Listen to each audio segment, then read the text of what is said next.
कहानी की शुरुआत होती है एक लड़की शिहो के साथ, जो कि अपने बारे में कुछ बातें बता रही होती है।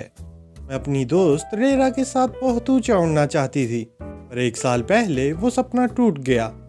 लगता है सब कुछ खत्म हो गया है।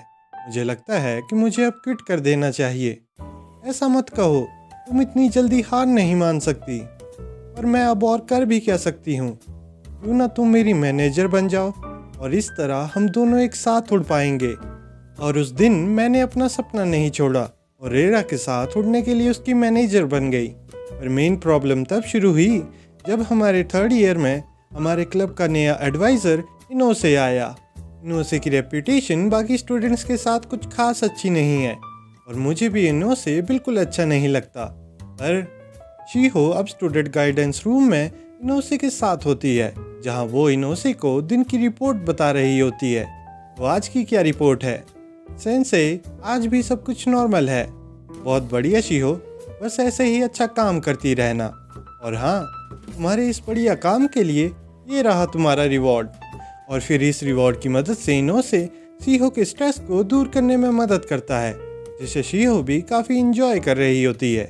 शिहो ये सब इसलिए कर रही होती है क्योंकि एक महीने पहले इनोसे उसे रेरा की एक कल्चरल एक्टिविटी वाली वीडियो दिखाता है, जिसमें रेरा किसी स्ट्रेंजर के साथ कुछ वर्कआउट कर रही होती है, और टू बी मोर प्रिसाइज किसी ओल्ड मैन के साथ।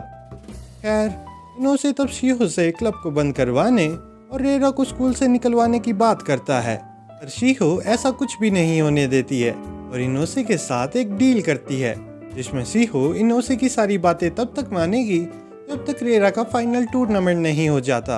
और बस उस दिन के बाद से शिहो को इनोसे की सारी डिमांड्स पूरी करनी पड़ती, जिसमें उसे भी काफ़ी मज़ा आ रहा होता है। अब टूर्नामेंट से ठीक 3 दिन पहले इनोसे शिहो को एक बढ़िया प्राइवेट ट्रेनिंग के लिए बुलाता है और शिहो की ट्रेनिंग सेशन में मदद करता है।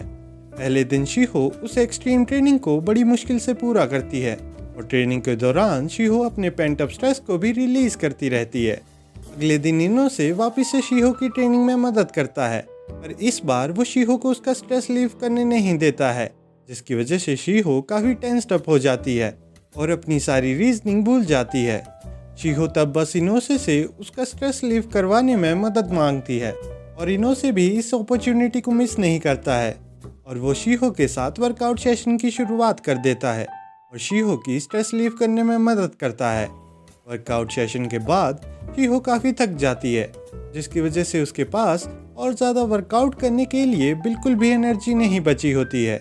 इनोसे तब उस रूम में रेरा को ले आता है और उसके साथ वर्कआउट के पहले का वार्म अप करने लग जाता है। शिहो को तब कुछ समझ नहीं आ रहा होता है और वो खुद से सोच रही होती है कि आखिर हो क्या रहा है। शिहो की इस कन्फ्यूज़न को देखते हुए इनोसे तब रेरा को सारी सिचुएशन एक्सप्लेन करने को कहता है। रेरा तब शिहो को बताती है कि उसकी इस हालत की जिम्मेदार रेरा खुद है और उसे ये सब करने के लिए इनोसे ने कहा होता है और वो बस उसके ऑर्डर को फॉलो कर रही होती है। और फिर ये सब कहने के बाद इनोसे और रेरा शिहो के सामने ही वर्कआउट सेशन की शुरुआत कर देते हैं।